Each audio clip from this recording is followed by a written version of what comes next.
Due to the graphic nature of this program, viewer discretion is advised.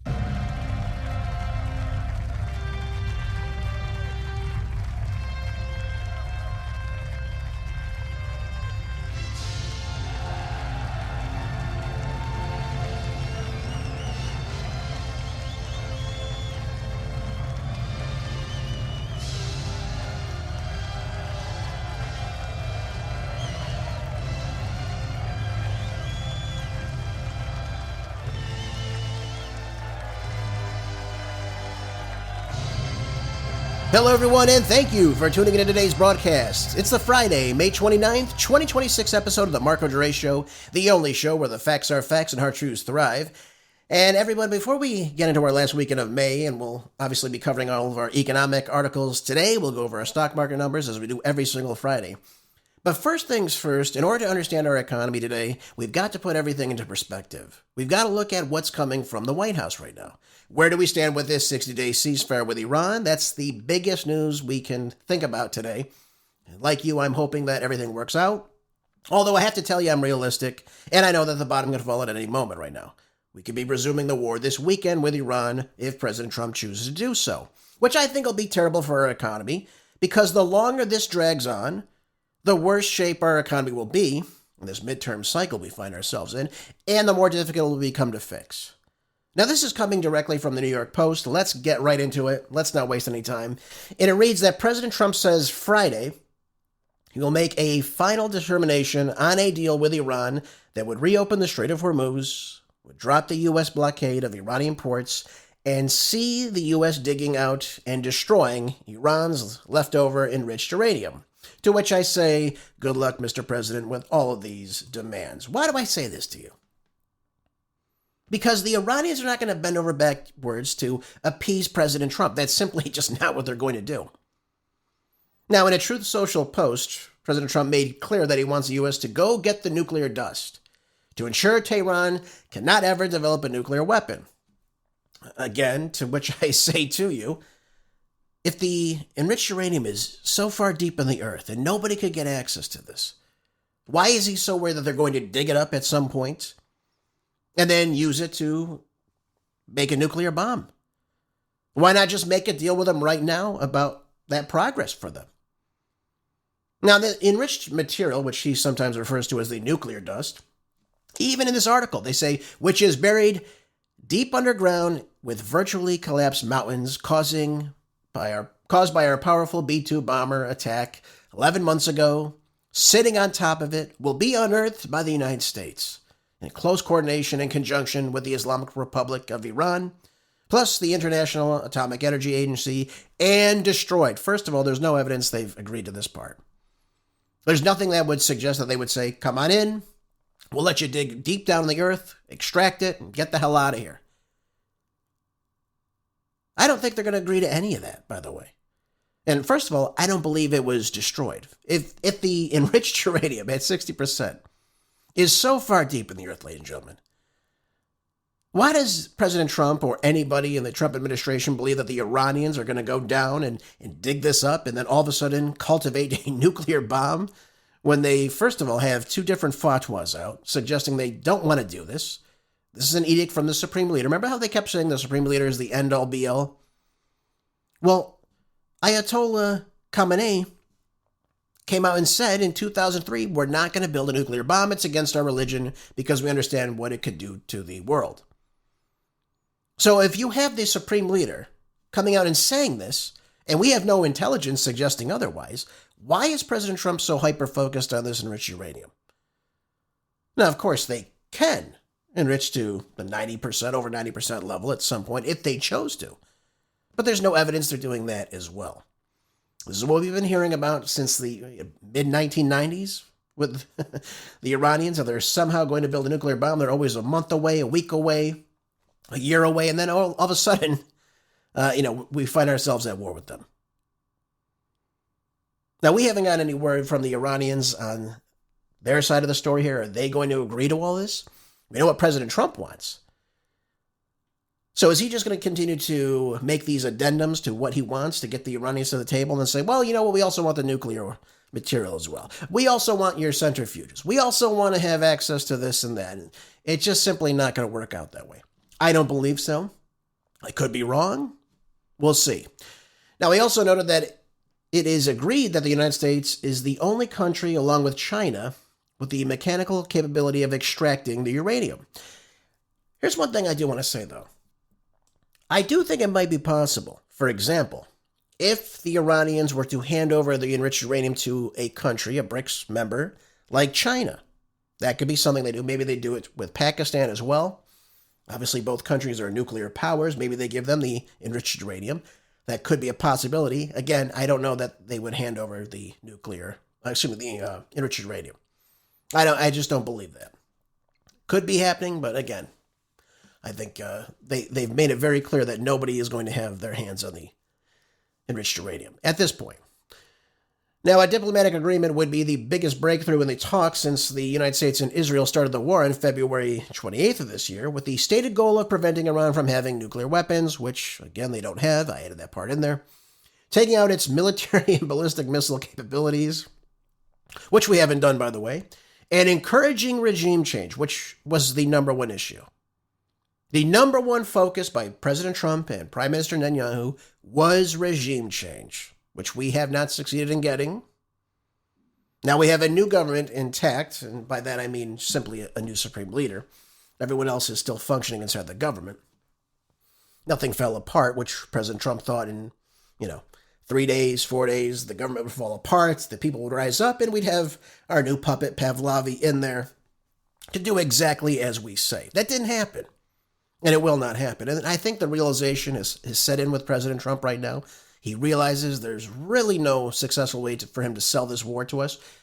The only way he can do that, though, is if he gets the nuclear program to be abolished, which, again, doesn't exist, so I don't know why the Iranians wouldn't agree to that, and claiming that we have the nuclear dust or highly enriched uranium.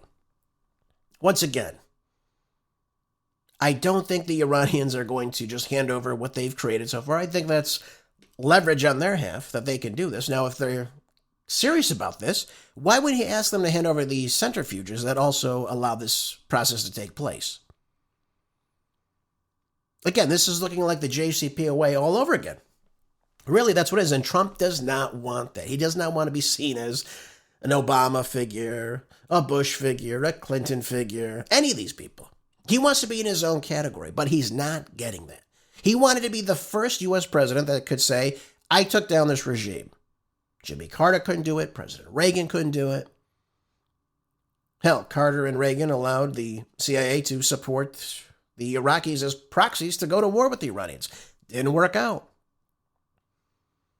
Doesn't want to be seen as a Clinton. He doesn't want to be seen as, certainly doesn't want to be seen as a Bush Jr. or Obama. Certainly not a Biden. But he wanted to say that, listen, all these other presidents, they wanted this to happen. I'm the only one that could get it done. Look what I did. And it's falling apart at the seams right now. Unfortunately for him. And unfortunately at the expense of a lot of other people, that being the global economy. Now, the Trump memo of understanding would extend the ceasefire for 60 days, reopening shipping in the Strait of Hormuz, and allow the United States and Iran to hammer out a new nuclear agreement. What would that new nuclear agreement be, by the way? What would be any different than the JCPOA? Obama's JCPOA in 2015 had the nuclear deal that held that Tehran will ensure the exclusively peaceful nature of Iran's nuclear program. That means they're not going to build a nuclear bomb. They agree to this. There was obviously a certain level of enriched uranium which they could have, but President Trump in 2018 ripped up that agreement. He replaced it with nothing, so the Iranians are free to do whatever the hell they want. They didn't break any international law. And let me be very clear with you as well, as clear as I can be. The Iranians had signed on to the Non-Proliferation Treaty. All right, and this treaty ensures that they are not going to create nuclear weapons. So they have a JCPOA, they sign on to the Non-Proliferation Treaty, and everyone keeps accusing them of building a nuclear weapon. Where is the intelligence that shows this? Somebody please find this for me. I can't find it anywhere. Now, we hear people talking about it, but there's no evidence, again, of this whatsoever. That's why Trump has sought the total removal of Iran's enriched uranium and the destruction of its ability to enrich more in the future, something Obama did not do. But again, if Trump wanted to create a better deal, he was well on his way to do that. He could have done that. He could have had it in his first term, which he should have replaced with something else before ripping it up. Why would you rip up the agreement that was, again, holding them in line with not building any type of nuclear bomb? Replace it with nothing, and then 7 years later, now you're all of a sudden going to come in and just accuse them of building a nuclear bomb and that they have to come to the table now? And in 2025, in June, he had a perfectly sound agreement with them. He could have had this during his first term. Why he chose not to do that? Again, I can't answer that question, only he can. But the Iranians were going to give us everything we wanted. We decided to let Israel bomb them. We destroyed the negotiations again. Perfidy took place. We were having them come to the table back in February. We were meeting with them. Everything was supposed to be going very well, and we again let Israel bomb them. Because the nuclear weapon is not the case. The problem is we want regime change, and we cannot achieve that. Well, really, the Israelis want the regime change. They don't want a strong Iran. That's what it comes down to. Sadly, for both countries, we're simply not going to achieve that goal. And again, the longer this goes on, the more the global economy and our economy will struggle as a result of it. Take that to the bank with you and cash that check. You'll need to, by the way, with the inflation numbers going up as they are right now. Trump also outlined his demands on Truth Social, saying Iran must. See, this is what Trump doesn't understand. He's not in a real estate meeting. He's talking to another sovereign country. Iran must? Really? What if they say, go pound sand? What happens then? So this is the part of the negotiations I don't like, and I don't like the way we're handling this diplomacy. You're not going to strong-arm the Iranians. It's just not going to work out, folks. But anyways, here's what he said. He said, Iran must agree that they will never have a nuclear weapon or bomb. Tehran would be barred from collecting tolls on ships in the Strait of Hormuz. Again, I think that's a little bit of a far shot here. I don't know if they'll agree to that. Ensuring unrestricted shipping traffic in both directions. All water mines, bombs, if any, will be terminated. We have removed through detonation numerous such mines with our great underwater mine sweepers. Again, I don't know when this took place. When did this happen? We heard about this. But when did this actually really take place? When did we get our ships in the region to go ahead and demine the Strait of Hormuz? Again, I think this is just, just simply not true. Folks, I don't know what's going to happen. He said that he's headed to the Situation Room right now to make a determination on the agreement. I haven't seen any updates since then. I'm sure we'll get a decision sometime later today. I don't know what's going to happen. I don't know if the Iranians will agree to all these things, because then again, what did they have? He hasn't said anything about what we're going to give the Iranians. Are we going to give them the $24 billion they want? Are we going to reduce sanctions? Yesterday they came out with a new set of sanctions on their oil shipments. I don't think that's going to fly with any of it. So I think, as this goes on, I think the Iranians are going to sit back and say, we're not doing this. Here's what we want first before we even flirt with the idea that we'll open up the Strait of Hormuz, or that we, give you any type of enriched uranium of which we have. That, again, is buried so deep under earth. We're going to let these other countries come in and get it. Again, maybe if China gets involved, which, by the way, China has already told President Trump they're not going to help with anything. Let that be known. But here we go. Trump said that no money will be exchanged until further notice. So again, he's basically telling the Iranians, I'm going to be the one in charge of this meeting. Not you guys. We tell you what to do first, and then we'll think about giving you some of your frozen assets. We'll think about maybe dropping some of these sanctions. Not going to work with the Iranians. Again, because Trump cannot be trusted on any of this, because of the way he's acted throughout all this. And tell you the truth, I don't blame him.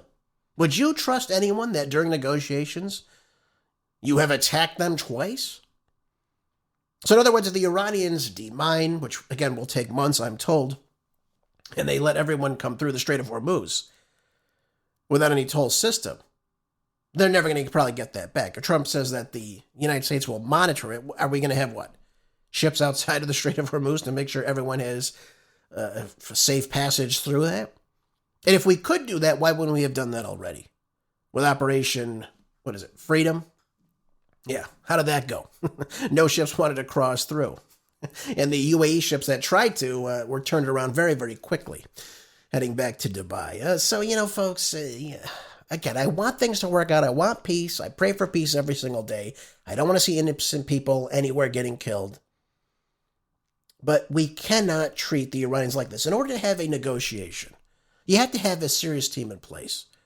You have to be able to exchange ideas and wants and desires from both countries. You can't have it one way or the other. You can't come in and try to strong-arm one side, especially when we haven't used our military strength in order to cause them to do so. What do I mean by that? Again, the Iranians did not want this ceasefire. The Chinese and the Pakistanis helped get them to the negotiating table, but they're not in a position where they're crying for help. They're not crying uncle. And Trump should be aware of this. And he should allow certain concessions for them to get them to, again, agree for the nuclear program to be null and void, which, again, I think it already is, so I don't see why they wouldn't agree to that. But you're not going to get them enriching to 0% enrichment with the uranium. It's not going to happen. I do foresee that the Strait will be controlled by them moving forward. The Omanis have said this, and you heard Trump yesterday when I played that clip for you. If the Omanis don't play ball, then we'll bomb them. So is that the take we're going to have? If the United States tells you to do something, you do it, otherwise you get bombed? It's going to be a hell of a foreign policy for the next 2.5 years, ladies and gentlemen. Let me tell you that much, if that's going to be our situation. You're threatening to bomb the Omanis, who are our allies? Really? Again, it's mind-boggling, folks, but this is where we are today in the United States, unfortunately. Anyways, let's move on. We've got to talk economy. Let's do that. This comes from Reuters. It says here that U.S. Treasury Secretary Scott Bessent will argue on Friday that President Trump's economic policies are helping to reverse decades of policy failures that left the United States supply chains vulnerable and its economy too dependent on adversaries, including China. This is amazing to me because what the hell are we doing that's turning any of this around? We're making things much, much worse, especially with this ridiculous war we find ourselves in. In prepared remarks laying out his views on economic security, Scott Bessent said that America has been long asleep, mistaking comfort and consumption for strength and prosperity, with too big a focus on efficiency at the expense of resilience. Now, I ask you, my wonderful listeners, my loyal listeners that always tune into this show, where have we seen any of this being implemented? Where are we reversing course? I see none of this taking place. I see no strength in the economy right now. Now, it's not certainly as bad as the dip in the economy we saw during the Biden administration with the massive inflation and supply chain issues. Not yet. But we're right around the corner from that. And I'll explain why in just a moment. Anyways, he said at the Ronald Reagan Presidential Library in Simi Valley, he said, somewhere along the way, we lost sight of a foundational principle that previous generations understood instinctively. Economic security is national security. I don't disagree with that. But here's the kicker. Listen to this next part. For a nation that cannot manufacture, mine, ship, or refine its needs gradually cedes its strength and sovereignty to others.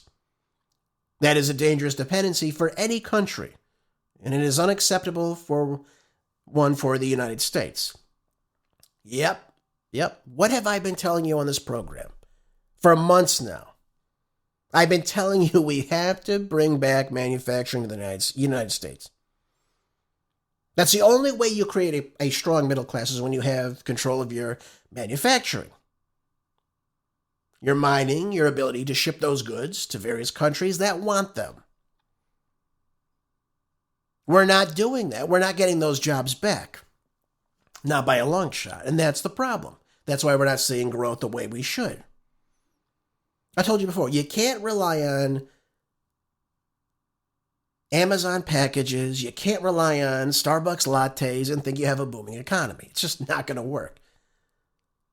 Now, again, it's not going to foment anything positive. But listen to what they say next in this article.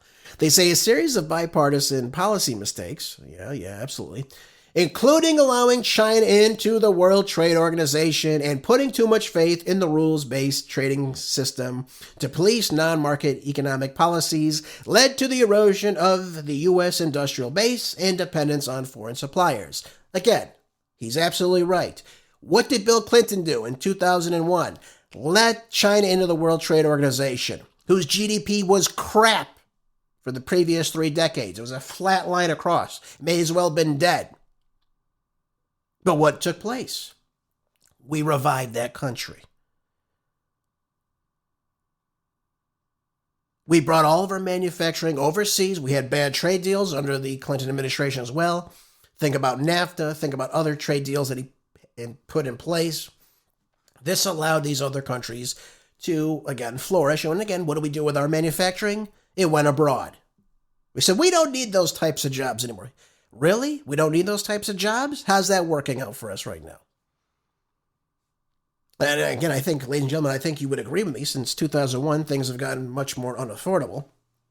Our middle class has since hollowed out. And money's growing in one direction, that is to the top 1%. Again, I hate to sound like Bernie Sanders, but that's the truth of the matter. The bigs are getting bigger, and the middle class and the working class are stagnant. We haven't seen wage growth. In other words, it's a rejection of the Reagan Revolution, his economic policies. Bill Clinton totally reversed all that, and no one has done anything since then. We need to get manufacturing back to the United States. How do you do that? How do you tell companies, yes, come back to the United States, build here, you'll be better off? Especially when you have Democrats who love nothing more than putting regulations and red tape on everything, where they want to stymie economic growth in this country. How do you bring those companies back from other countries into the United States? And the most ridiculous of them all is the manufacturing and the refining of the rare earth minerals. This should be number one across the board. But then again, I digress. They want to put all these regulations on things. We talk about climate change. We talk about, blocking certain things in certain courts. Companies don't want to take that risk in the United States. If they know, for example, if you had an AOC as president, God forbid, she would shut them down in a second. Absolutely 100%. So where's the safe haven in China who's investing in it? Never forget, we led the world in rare earth mineral refining in the 1970s. We were the number one country that did that. What happened, folks? We let it all go away. And now those rare earths are very, very crucial for the technology in which we have today. Right? You like your cell phones? Where do you think you get that lithium refining? You get it from China. Where do you think you get a lot of this stuff from? Over 90% of it comes from China. Where do you think you get the rare earths that go into our missile capabilities? Ladies and gentlemen, it comes from China. China's holding the cards on that. And I do believe Trump is smart in saying this, but he understands we have to reverse course and get some of this refining right here in the United States. We should be able to do it ourselves. And there are plans of getting 4 different refining companies right here in the United States. I think that's something we need to focus on right now. Don't you? I think so. So we can talk about the strategic standoff between the U.S. and China, which again, China right now is holding all the cards. And as I said to you before, whoever controls the refining of the rare earths will control AI, and they will be the leaders in the 21st century. That's looking like China. India looks like they'll be a close second in that. If we don't, again, start to invest in this and make sure that we show foreign investors that we can do this more efficiently than China and India. I think the Democrats will block this. I think that's what their goal is. They would love to see the country fall apart. And I don't just say that just to tell you that. I tell you that because this is what they are saying to us. They're the ones right now that are trying to block a lot of this legislation to come through, a lot of these plans to come to fruition. And again, if you're Brazil, if you're, in a country in Latin America that wants to allow the mining and allow the transfer of this rare earth to come to your country and be refined, you're not looking at a U.S., you're looking at a China who's leading that. They're investing in this. They have no plans of stopping this, by the way. They don't have these environmental lunatics. And by the way, I'm not one that wants to pollute the air or the soil or the water or the countryside. That's not what I'm saying at all. We're the United States. We can figure out ways to allow this process to happen in a clean and structured way without doing that. You know, on our smokestacks here in the United States, we have what's called wet scrubbers. And there's little particles that go across and the smoke, and it collects all the contaminants in it that are toxic, and it prevents it from going into the air. China, even today, doesn't even do things like that. That's why a lot of their coastline is completely just disgusting. I mean, it's really gross if you actually look at it. But a lot of their industrial base, the factories around them, I mean, everything around it is really destroyed. It's polluted. It's disgusting. I mean, I wouldn't want to go anywhere near it. We don't do that in the United States because, again, we're far more advanced than that. So let's take advantage of it. And why we're not doing this, why Scott Bessent isn't pushing for this, it hasn't been, is something I don't understand at all. But here we go. This is what he says. He says, but let me be direct about what this doctrine does mean. It does not mean retreating from the world. On the contrary, it means engaging with it on a stronger, fairer, and more sustainable terms. Great. Let's get to it then. Let's build these factories here. Let's bring them back. Let's cut the corporate tax rate down so we're competitive with China. So we have favorable legislation or red tape or anything like that, regulations. Let's start dropping them.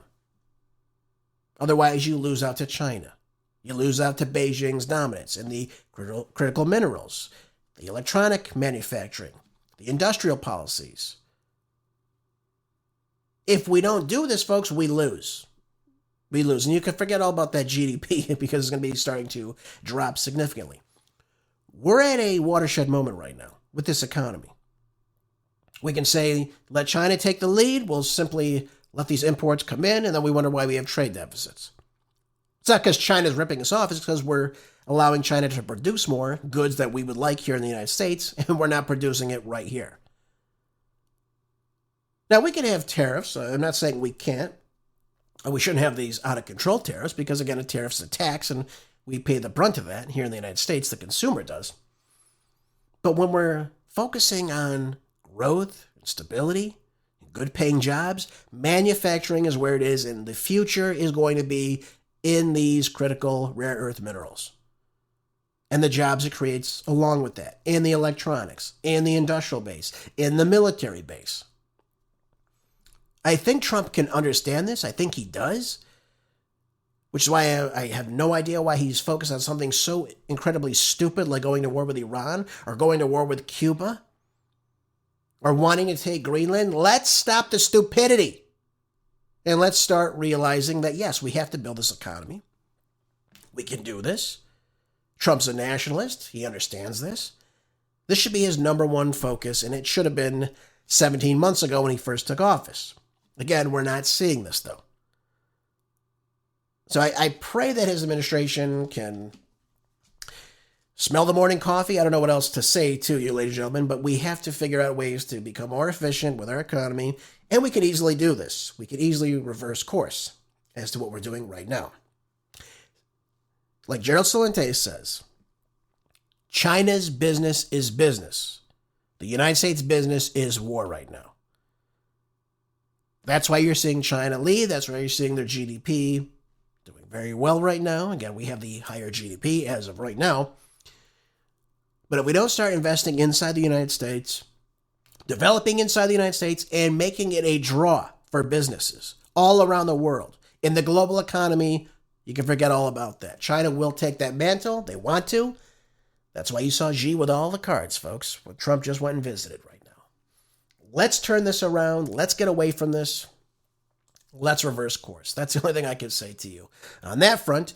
And moreover, on an economical standpoint, where do we stand with inflation right now? This comes out of Fox Business. It says Fed's favored inflation gauge remained elevated in April, which is not a very good sign, I don't think, ladies and gentlemen, especially if you're trying to grow an economy. try to reduce interest rates, this is not what you would like to see. The Federal Reserve's preferred inflation gauge remains stubbornly high in April as consumers continue to face elevated price growth. The Commerce Department on Thursday reported that the personal consumption expenditures index rose 0.4% on a monthly basis in April and is up 3.8% from a year ago. What have I been telling you? I've been telling you prices are starting to go up all across the board, not just in food and energy, but it's going to go up across the board and everything in terms of retail, what have you, all those prices will begin to rise. Now, the monthly figures were slightly cooled than the 0.5% increase expected by economists, but we're still seeing those numbers going up. We're looking at inflation sitting around 3.8%. I told you those numbers are likely to go up to 4.2, 4.5%, ladies and gentlemen.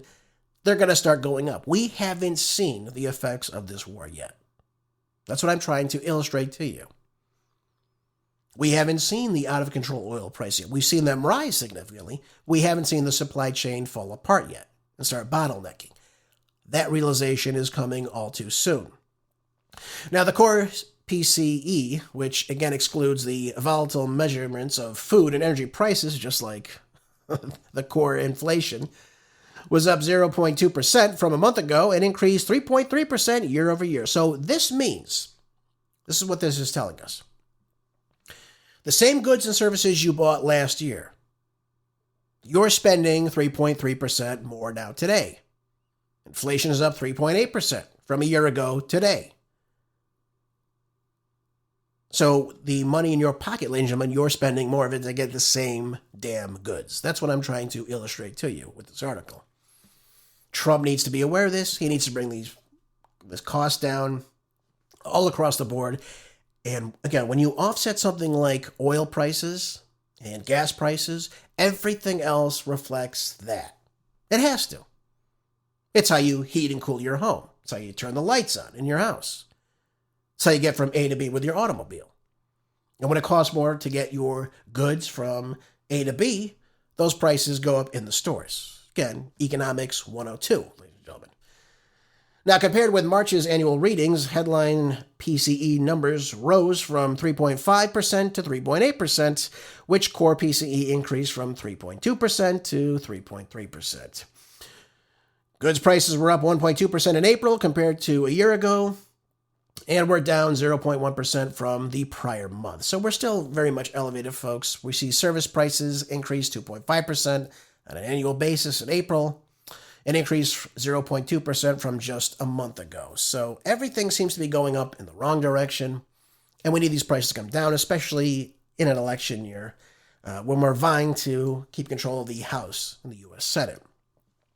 Now, I do want to share something else in terms of the economy with us, and I'm looking at an article out of Barron's right now. This one's going to make your head spin. It says here, U.S. revises first quarter growth down while inflation climbs.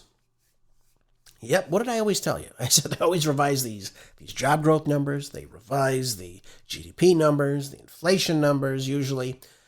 But here we go. The U.S. economy expanded less than initially estimated in the first quarter, government data showed on Thursday, while key inflation gauge separately hit a 3-year high on fallout from the Mideast war in Iran. What have I been telling you? If you want to look at all the problems with the economy, you got to look at the war in Iran. That's just common sense, folks. That's why I bring this up to you all the time. Where's our progress in this war? If it's not looking good, that means the economic woes continue on. Now, the figures sound a warning ahead of midterm elections on pressures that American households are facing as steeper gasoline prices squeeze budgets and, of course, boast from tax refund fades, of course, which we're seeing. That just depletes right away. And by the way, I was looking at an article earlier in the Wall Street Journal, and it says here that the credit card debt amongst all Americans right now is $1.25 trillion. Isn't that wonderful? Consumer debt is quite up. But here we go. The number of GDP from the earlier estimate of 2%, which again is low than the 3% threshold that we want to see, was pulled back, primarily reflecting downward revisions to investment and consumer spending. And that number sits right around 1.6%. Isn't that nice? In the first 3 months of this year. That's what the Commerce Department is suggesting right now. And so, folks, we see this contraction of GDP. We don't see the growth of it right now. We want our economy to boom. We want things to grow. We want to develop. We want to manufacture here. 1.6% is not going to cut it, and certainly not going to start bringing down our interest rates, which Trump wants so desperately. So again, last week I told you Kevin Warsh was coming in. He had a very nice speech, I did think. In order to boom this economy, though, I think he's got to be the guy. I think he's got to be the guy that sits down with President Trump, Scott Bessent, and sits down and tells them, you got to get out of this war. You've got to start doing X, Y, and Z. Hell, maybe they need to start listening to this show. I don't know what they need to do, but they need to do something different. Because what's happening right now is not working. It's not causing growth like we expected to see when we elected President Trump back in 2024. Now, new data shows services spending, particularly on medical services, slowed, and business inventories fell by more than previously estimated, which again is not good. These downward revisions to consumer spending in the first quarter, alongside a slow down in the April month, point to consumers coming under lots of stress. And again, it reflects on the credit card spending. It reflects in, again, your consumption expenditures. Absolutely. All these things are problematic, and along with the inflation that we're seeing right now. We're seeing stagflation. We're seeing higher inflation, and we're seeing low economic output. And if it gets much, much worse, we'll see dragflation, which again is the extremes in both ends of that. So, folks, in order to fix this, again, I think Trump has got to come out, and he's got to put a stop to this war somehow. Now, will he do that? I don't know. He's going to have to get Netanyahu on board too. The war between Israel and Lebanon has got to end. All these things have got to stop. But is he actually suggesting we're going to move in the right direction? Something tells me no. Why do I say that to you? Well, listen to what he said yesterday evening when he was asked about the progress in the war. Take a listen. Mr. President, how would you characterize the current state of the talks with Iran? I guess if it were a football field, what yard line would you be on? Well, I think we're doing very well. I think they are starting to give us the things that they have to give us. And if they do, that's great. And if they won't, then the man on my left is going to finish him off. Nice. So again, the Iranians hear this, by the way. They're not in the dark about this. The man to my left, he was pointing to, what's his name? Hegseth. Yeah, good old Pete Hegseth. Great, right. Okay. The guy on my left's going to finish him off if they don't agree to everything I say right now. The Iranians didn't want this ceasefire, Mr. President. So you want to go back to war with them? Let's get it moving then. Because it needs to end one way or another. If it won't be at the table, it's going to be on the battlefield. And I don't think we win that. Why do I say this to you? Because we can't even open the Strait of Hormuz. We didn't get regime change. The Iranian economy is not falling apart, as I said to you on yesterday's show. The other problem we face, I believe, is Netanyahu. Now, I know President Trump came out and said he does whatever I tell him. Yeah, right, whatever. No one believes that. No one serious believes that, at least. This was Netanyahu speaking about the war in Lebanon. And it was translated, so you'll hear him speaking in the background and the translation over it. But I want you to hear exactly what he's saying about this war right now with Lebanon. Take a listen. Right now, we're in a process where our power, we can leverage our power in multiple directions. We'll still need to crush Hezbollah. At the moment, we're crushing Hamas. Yes. We now control 60% of the Gaza Strip. You know, we were at 50, now we've moved to 60. The second objective is to move from 100. No, go in order. First of all, the 70. Let's start with that. We're crushing them from all. We'll deal with the rest accordingly. We'll deal with the rest accordingly. There are talks, by the way, that after Lebanon, they want to go fight Turkey and they want to go and fight Egypt. So he's talking about, again, continuing this war with Hezbollah. He's talking about crushing Hamas, which, again, they're supposed to be in ceasefires with both areas. And I say areas because we're referring to Gaza, the Gaza Strip right now. And he's talking about, again, taking more of Lebanon and controlling their land. This is not going to fly with the Iranians. The Iranians have said Israel fighting Lebanon and Gaza, I believe they'll add Gaza in there too, is on the table for them. So Trump could say, well, they better do X, Y, and Z for me. But if we don't do A, B, C, and D with them, we don't even get to these talks. We don't even get to what the United States wants. And I fear for our economy, ladies and gentlemen, as a result of this. The longer this war goes on, mark my words, the worse the economy is going to get. We haven't seen the worst of it yet. It's going to continue to get much, much worse. That being said, this comes from Axios, by the way, another drag on the economy, unfortunately. It says here the CEOs of the world's biggest companies lost confidence in the economy this month as the Iran war dragged on. What have I been telling you? The longer this war goes on, the worse the economy suffers. And why this matters is because business leaders who lack confidence tend to pull back on hiring and investment, weighing further on the economy. You're not going to invest in certain things if you don't feel that the economy is going to grow as a result of it. When you see things contracting, as what we're seeing right now, especially in GDP, very, very weak numbers. I'm sure this second quarter is going to be just as bad, if not worse. Certainly not going to get any better. But you have CEO confidence falling 12 points in the second quarter of the year to 47 per the survey from the conference board, a nonpartisan think tank has said, the Business Council relayed to us. Now, any number below 50 signals a negative sentiment. So we're looking at a very big drop-off, ladies and gentlemen. And if the country's CEOs, by the way, are saying things are getting very bad, and they're not looking to hire, they're not looking to invest. We saw this with the tariffs last year. I said to myself, why are we slapping tariffs on all these different countries? We say we're going to slap on a 125% tariff on Chinese imports. We rely on Chinese imports, ladies and gentlemen. Companies in the United States say, well, listen, we don't know if we should hire or cut people, or do we have to raise our prices, or we're going to lower our prices. Nobody could figure out what was going on, and Trump was going back and forth. Well, we're going to do a 125% tariff. Wait a minute, they're going to give me what I want. Now I can just take them off now. Well, I'm going to put a 25% tariff on them anyway. It just went back and forth. And the economy cannot just rely on this volatility. This is why things were not growing last year as they should have been. Now, President Trump, obviously his first year he took office, CEO confidence shot up to the highest levels in years with hopes that he would take us, obviously, out of the regulation and the big government. We talked about tax cuts and what have you. Now, we got the tax cuts, but we are not seeing the economy grow as it should. And a lot of it has to do with the tariff policy, and we're not seeing that upward momentum because, again, when you're in war, ladies and gentlemen,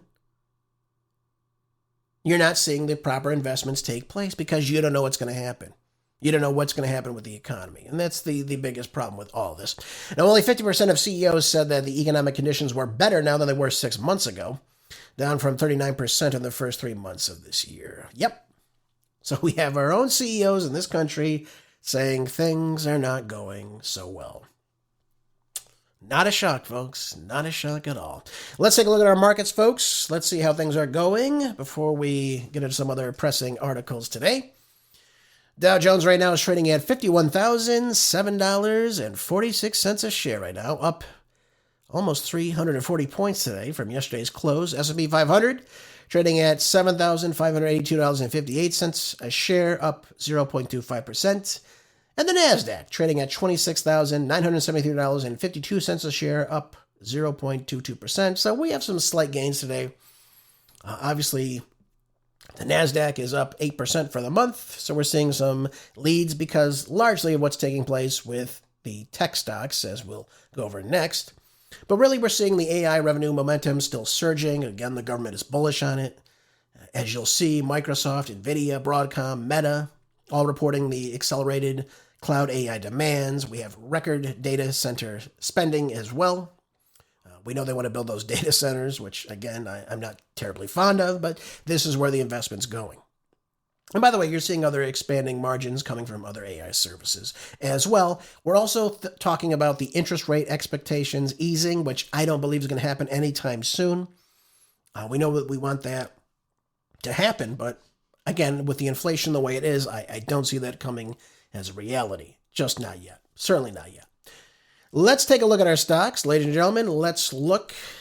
This comes from CNBC, ladies and gentlemen. Amazon trading at $271.13 a share, down 0.40%. Apple trading at $313.56 a share today, down 0.15%.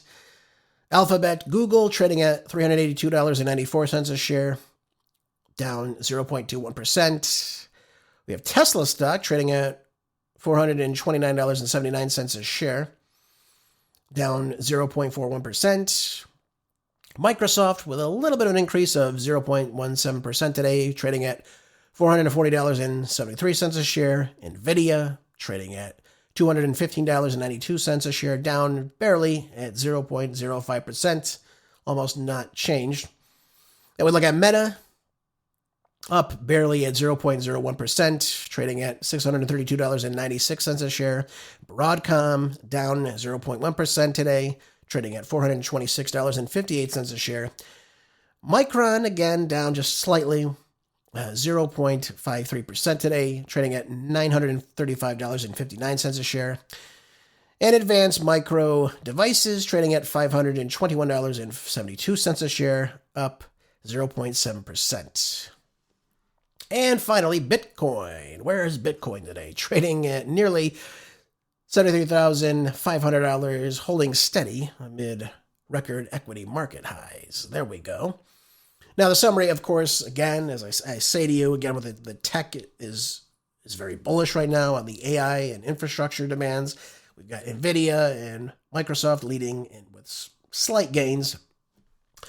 But consumer and EV stocks are lagging today. Bitcoin remains a little bit volatile, although it is up in the recent weeks, trading near multi-month highs, but not matching equity rally momentum as we have seen. All right, let's move on. Let's move on to gold and the other precious metals first today. We've got gold right now, again gaining on the U.S.-Iran ceasefire optimism, but set for a monthly drop. Trading right now at $4,591.20 a share, up 1.30%. Silver trading at $75.99 a share, up 0.10% today. We've got platinum trading at $1,927.10 a share, barely down 0.01%. And palladium trading at $1,375.50 a share, down 1.45% today.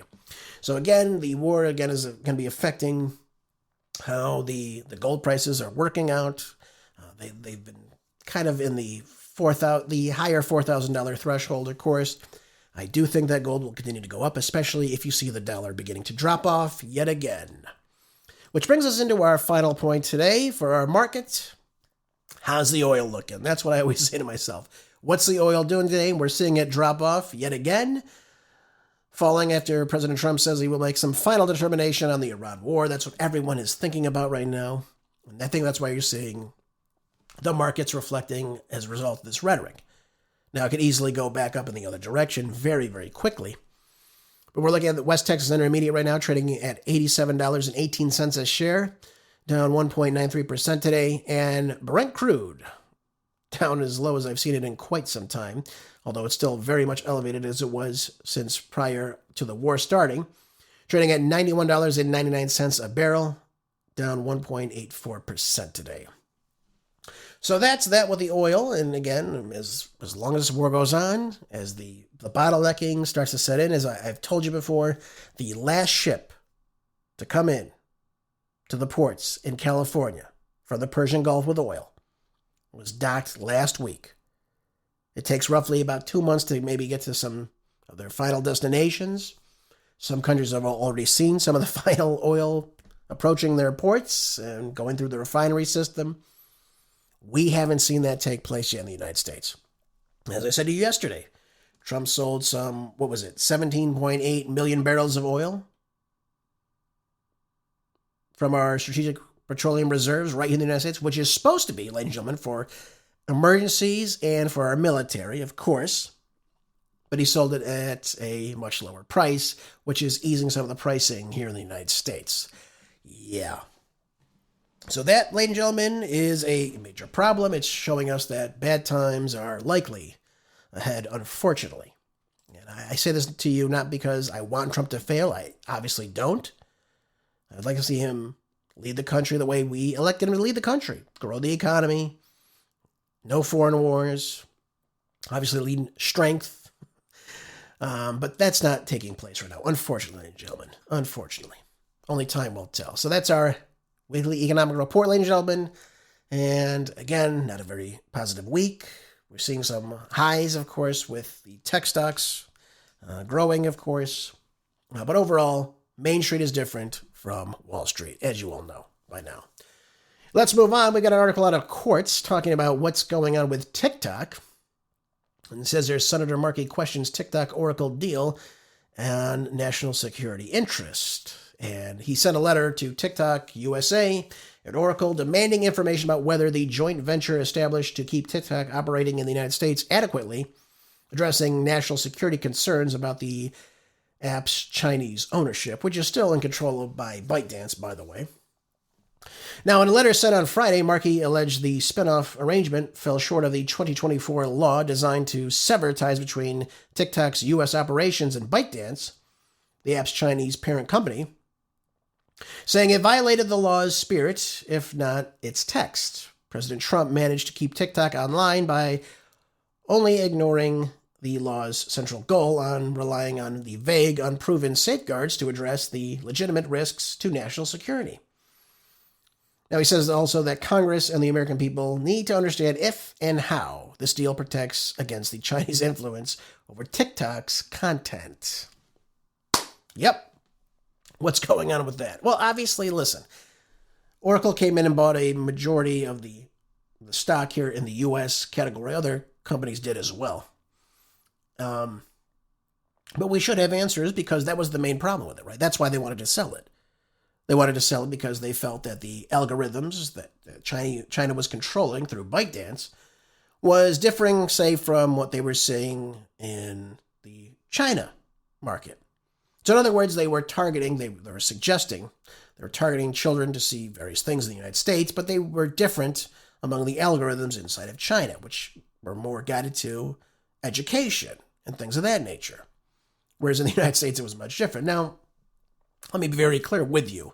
The reason why Larry Ellison of Oracle decided to buy this wasn't so that kids in the United States would have these wonderful algorithms pointing towards education. On the contrary, what did Netanyahu tell everybody when he came to the United States just last year? What's the number one thing we're looking at in social media? It's TikTok. Making sure that the narrative, particularly with the war in Gaza at the time, was changing the sentiments of the American people who were on TikTok, who were seeing things that were not restricted to them regarding this war, for example.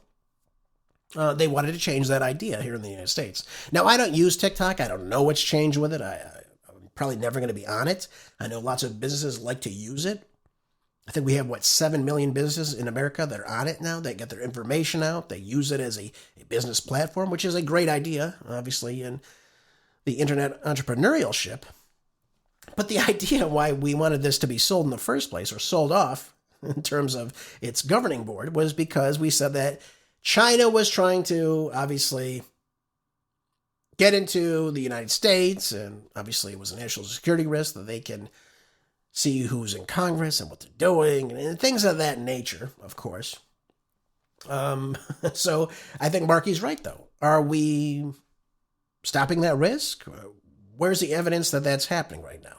Or was this simply just an attack on the First Amendment, of course, pretending that we didn't want people to know what was happening between Israel and Gaza and the West Bank and things of that nature?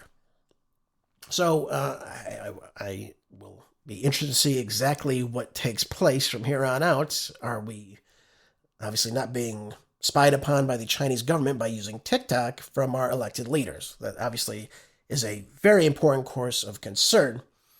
But nothing here says opposite to that right now. At least nothing has been followed up upon. But it does say that the 2024 law signed by then President Joseph Robinette Biden, whose wife came out, by the way, recently. Did everybody see that?